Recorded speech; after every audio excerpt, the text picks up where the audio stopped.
Right, so as always, I've just stopped off to have a bit to eat and just to charge some bits up, and saw a lovely pub as I was walking through, so I thought, do you know what, that's a bit of me. And what pub is this called? They did say Yeah, it's the Spinners at Cowlin at Chorley. So yeah, and as I come in, obviously with a rucksack and a flag, really welcomed in by the staff, had a lovely meal, lovely double smash burger, so that's done the trick. But just happened to get chatting to the landlord, and he come straight over and donated to PTSD UK.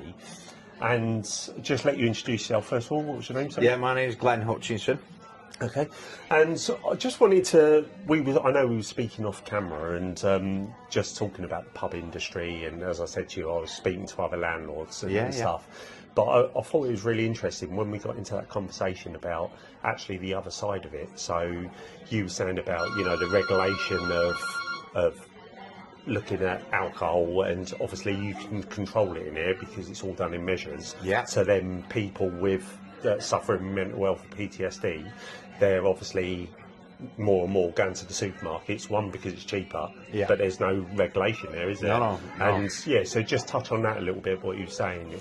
Yeah. So basically, part of the bigger picture is how pubs are suffering because of, as discussed, costs in supermarkets, what they're charging in supermarkets, they're selling them to the public at cheaper prices that we can buy them at wholesale prices. Yeah. So going back to the issue, the problem is not just on our side, the damage that's causing to us as a business, but the problem is people are drinking unmeasured, unregulated amounts of alcohol when they're buying them from supermarkets.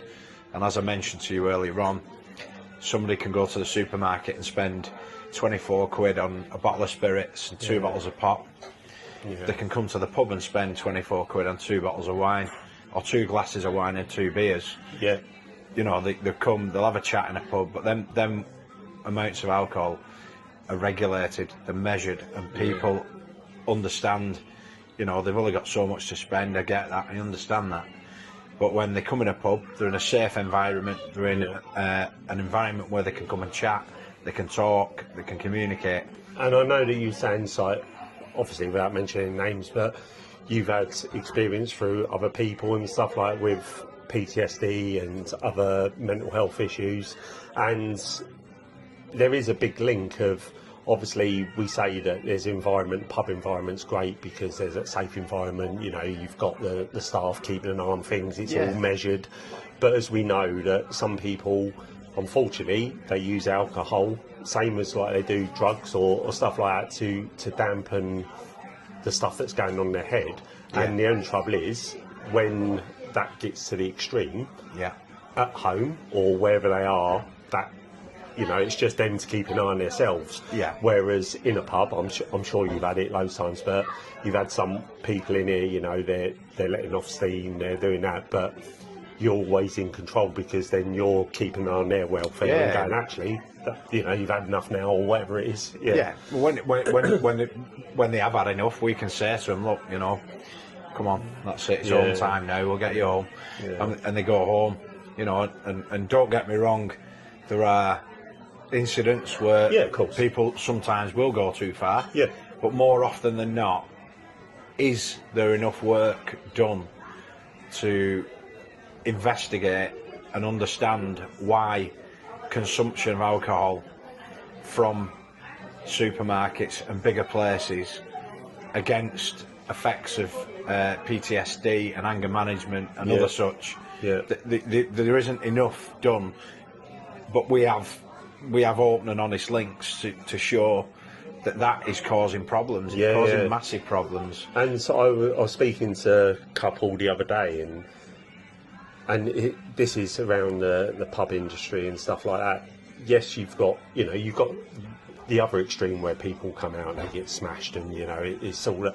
But you've got the environment where you can have a drink, whether it's alcohol or soft drinks. You can come out for a meal, but you can relax, you can chat to people, and people whichever way, whatever way people say, you know, about alcohol's bad for you, it's all about moderation, but it can help people relax, which means they can open up and they can, you know, chat to a friend or, you know, this is the first time I've met you, and actually we've had open and honest conversations, and that's because we're in an environment where I'm relaxed, I'm having something to eat, you know, I'm having a coffee or having a coconut, and we may not have had that discussion out in the street. No. So, yeah. The pub is... without it rhyming, the pub is a safe hub. Yeah. You know, people can go, not just my premises, but other premises. They can go and play pool, they can go and play darts, they can have a drink, they can eat.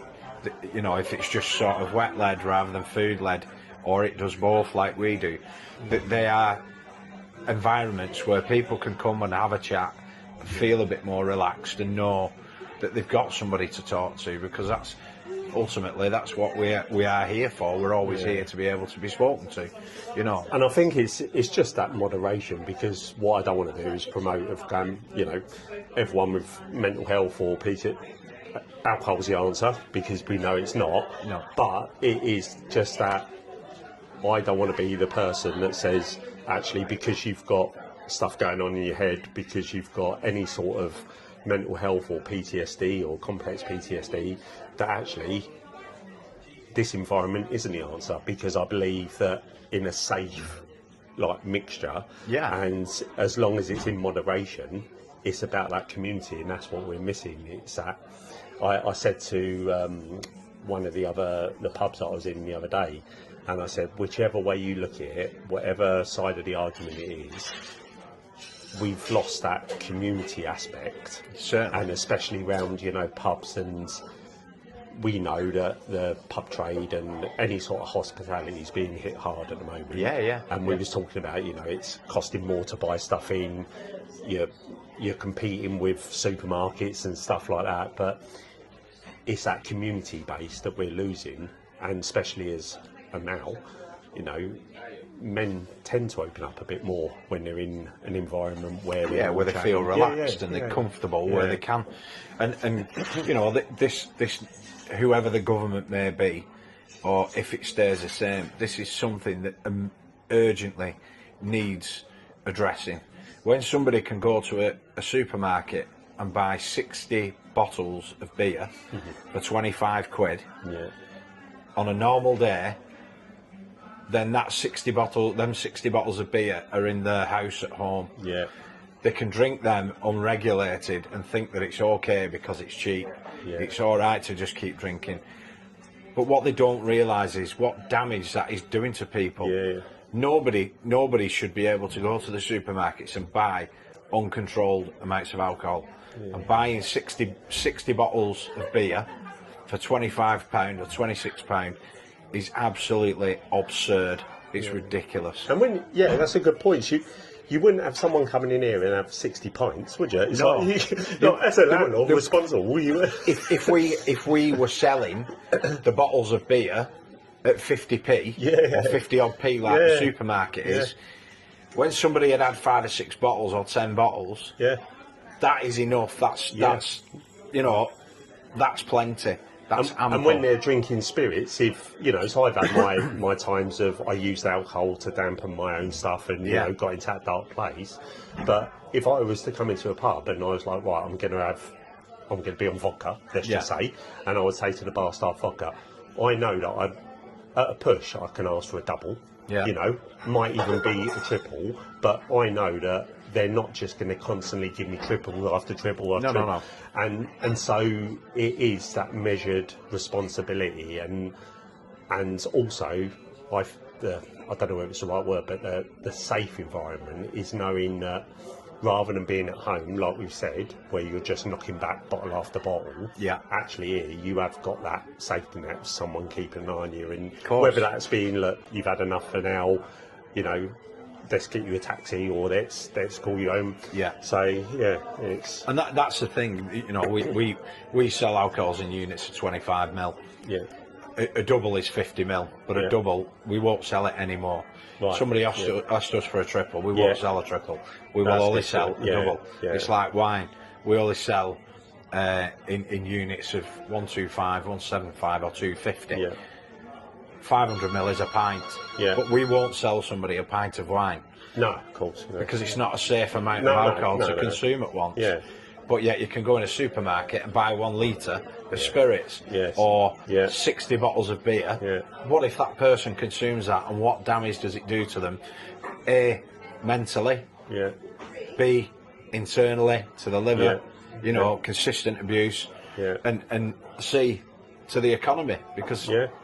people Yeah. aren't paying into the economy, or they're not. The money that the government make back from that is minuscule. Yeah. You know? No, but it's thank you for chatting, because I think it's really important to, one, not only thank you for, you know, sponsoring PTSD and my calls and donating, but I think it's really nice for me to speak to people like yourself and, you know, seeing this environment and even the way that, you know, you as a landlord looking out for your own staff. Yeah. You know, putting aside the customers and, you know, the staff are happy here and, you know, Exactly. and it's just that we concentrate on the community of your customers, but it has to be the community of your staff as well, and you know, that's fourfold. But yeah, thank you for taking the time to chat, and I know that that's going to go a long way to get people thinking, especially around alcohol and, you know, that safe environment. But No brilliant. problems. Cheers. Thank you very much.